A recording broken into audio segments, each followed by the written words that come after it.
در آغاز چورابینی با حضور مهمانان فخری و اهل جامعه‌چگی محلی پرده از روی نیمپیکره شادروان شادی اسرارov که در سانی مؤسسه تحصیلات میانه عمومی رقم 11 جوگیر شده است برداشته شد. این مکتب که امروز نام او را دارد در زمان رهبری مرحوم به یک تعلیمگاه نمونوی تبدیل یافته در مقیاس ناحیه و ولایت شهرت بلند کسب کرده بود.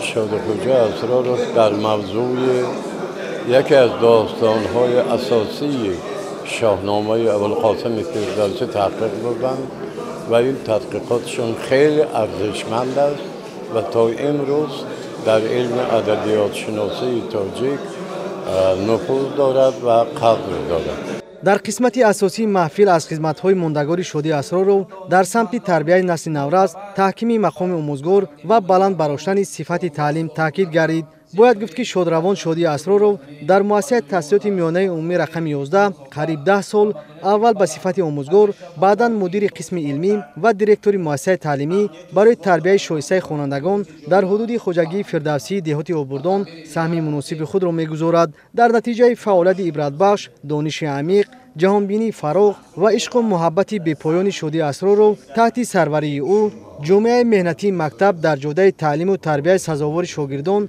به پیشروی و موفقیت‌های ارزنده نائل می‌گردند.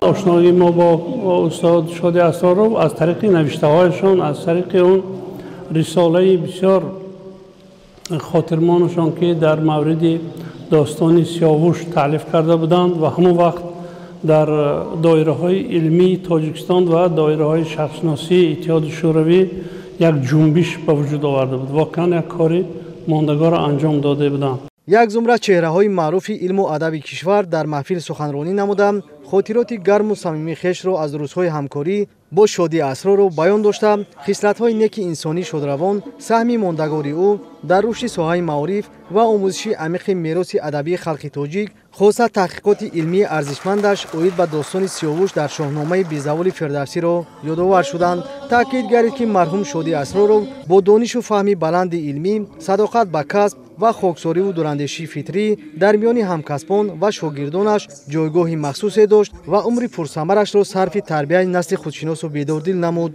من خود آموزگار هستم و بسیار نازکی‌های آموزگار را از رفتار و از گفتار و از کردار شادخوجه اسرارov آموختم. اینقدر شاگردان، اینقدر یار دوستان، اینقدر یادآوری از این مردی بزرگ کردیم. برای همین میگویم که هیچ وقت انسانان خوب نمیمیرند. همه وقت جاوید هستند، همه وقت زنده نام هستند، همه وقت نامشان در دل و دیده ما است. محفل یاد بود همچون نمونه ارزگذاری به زحمت و تلاش‌های شادی اسرارov در راه گسترش علم و معرفت و تربیت شاگردان فرزانه احساس مسئولیت جامعه نسبت به شخصیت‌های ارزنده ملت را تجسم نمود.